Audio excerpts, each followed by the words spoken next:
حضرت عمر فاروق رضی اللہ تعالیٰ عنہ خادم سے کہنے لگے بوڑھی سے پوچھو. تو پوچھا اماں السلام علیکم. وعلیکم السلام. اماں کیا بات ہے؟ تو اماں کہنے لگی جاؤ دوڑو, تمہیں کیوں بتاؤں, دیہات کی سیدھی سادی بی بی, جاؤ بھاگ جاؤ.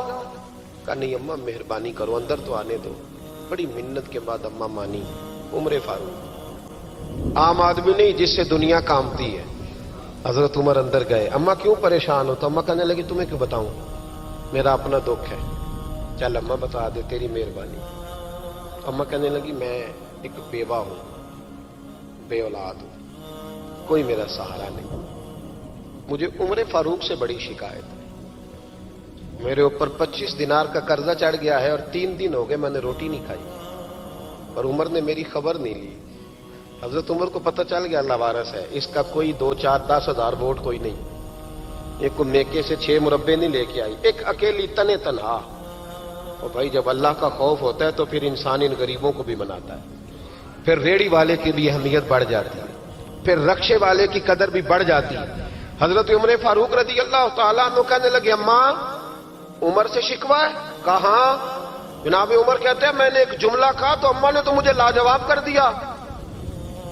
میں نے کہا اماں عمر کو کیا پتا کہ تو بھوکی ہے اور مقروض ہے, اسے کیا خبر؟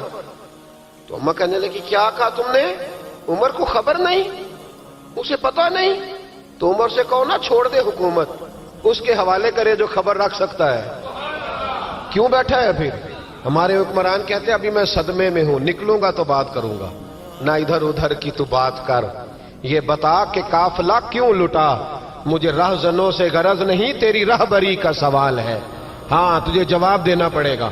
حضرت سیدنا عمر فاروق رضی اللہ تعالیٰ عنہ سے اماں کہنے لگی نہیں خبر رکھ سکتا تو حکومت کیوں کرتا ہے, چھوڑتا کیوں نہیں؟ تو حضرت عمر کہتے ہیں میں کانپنے لگا. دوڑے گئے جناب عمر. میں نے کہا اس اماں کا 6000 ووٹ نہیں کہ اس کی قدر کی جائے. یہ اماں کوئی بہت آکسفورڈ یونیورسٹی کی ڈگری ہولڈر نہیں کہ اس کی بات مانی جائے. کہ لاوارث اور بیوہ بی بی. عمر دوڑے گئے, گھر سے اناج کا تھیلا کندھے پہ رکھا, 25 دینار بھی لیے, پکا پکایا کھانا بھی لیا.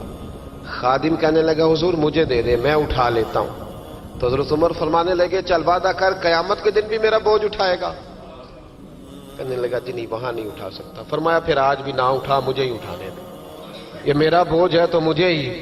اماں کے سامنے 25 دینار بھی رکھے. پھر اماں کو حضرت فاروق اعظم نے 2 مہینے کا راشن بھی دیا, پھر پکا پکایا کھانا بھی دیا. معمولی آدمی کی بات نہیں کر رہا, 24 لاکھ مربع میل کا حکمران. حضرت عمر مدینے میں بیٹھ کے کبھی للکار دیں تو کیسر و کسرا کی ٹانگیں کانپیں. جناب عمر فاروق رضی اللہ کھانا کھلا کے اماں چارپائی پہ تھی تو عمر نیچے بیٹھ گئے.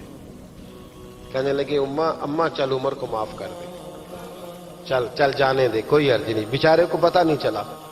تو اماں کہنے لگی تو نے پھر عمر کا ذکر چھیڑ دیا. بیٹے میرے گھاؤ بڑے گہرے ہیں, میرے زخم بڑے سخت ہیں, کلیجہ پھٹے تو تجھے دکھاؤں کتنی تکلیف میں ہوں. میں تو پکا ہوا پھال ہوں, کسی وقت بھی دنیا سے چلی جاؤں گی. میں نے عمر کو معاف نہیں کرنا. جب میں قبر میں جاؤں گی نا, نبی کریم علیہ السلام آئیں گے تو میں عمر کی شکایت کروں گی.